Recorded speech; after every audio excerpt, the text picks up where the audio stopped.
जो मकाम शिकवे का होता है वो मकाम शुक्र का भी होता है, लेकिन हम इस मकाम पर शिकवा जल्दी और शुक्रिया देर से करते हैं।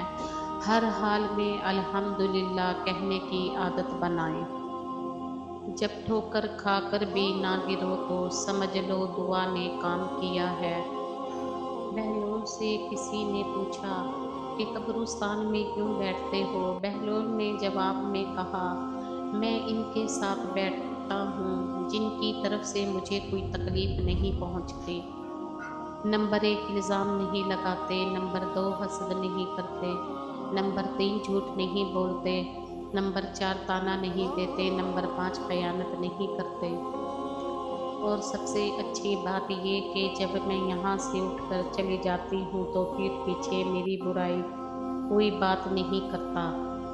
जिस इंसान को अपने अंदर झांकना आ जाए तो वो दूसरों के एहसासात को समझने के काबिल हो जाता है।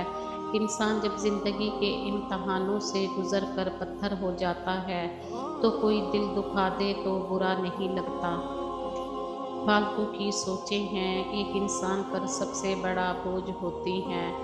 बर्बाद करने में भी अक्सर उन्हीं का हाथ होता है। गले लगाकर जो कहते हैं हमेशा खुश रहो। तुम जो देते हो वो तुम नहीं देते, तुम्हें तो देने की तौफीक भी तुम्हें देने वाला देता है। बुराई ढूंढने का शौक है तो आईने का इस्तेमाल कीजिए।